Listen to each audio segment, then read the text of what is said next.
सुप्रभात। आचार्य कौन? आचार्य कौन? हर कोई आचार्य या गुरु नहीं हो सकता। आचार्य या गुरु नहीं हो सकता, किंतु मुक्त बहुत से लोग हो सकते हैं। मुक्त पुरुष को ये जगत स्वप्नवत जान पड़ता है, किंतु आचार्य को मानो स्वप्न और जागृत इन दोनों अवस्थाओं के बीच खड़ा होना पड़ता है। उसे ज्ञान भी रखना पड़ता है कि जगत सत्य है, अन्यथा वह शिक्षा क्यों कर देगा।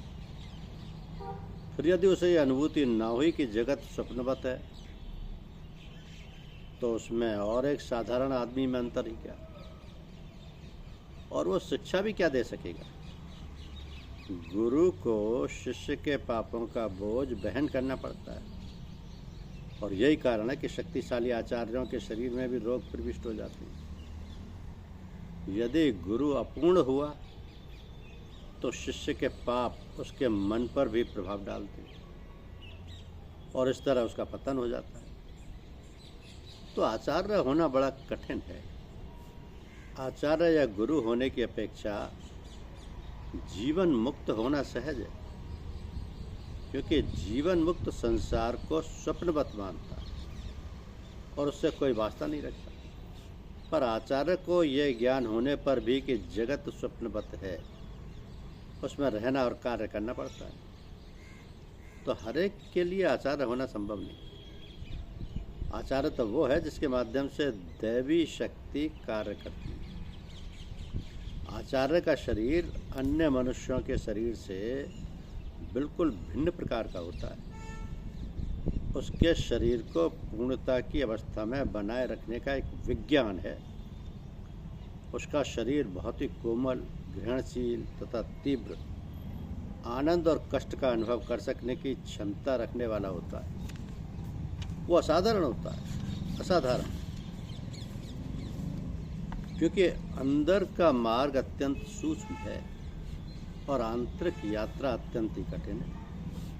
पर सतगुरु की दया से प्रेमी साधक आगे बढ़ता जाता है। जब वो अंदर प्रवेश करता है तो उसे तारे, सूर्य आदि चांद दिखलाई पड़ते हैं। धीरे धीरे आगे बढ़ता हुआ वो सहस्त्रदल कमल नामक केंद्र में पहुंचता है, जहाँ हीरे मोतियों के दिव्य प्रकाश की जगमगाहट है और जहाँ मधुर अनहद धुन सदा गूंजती रहती है।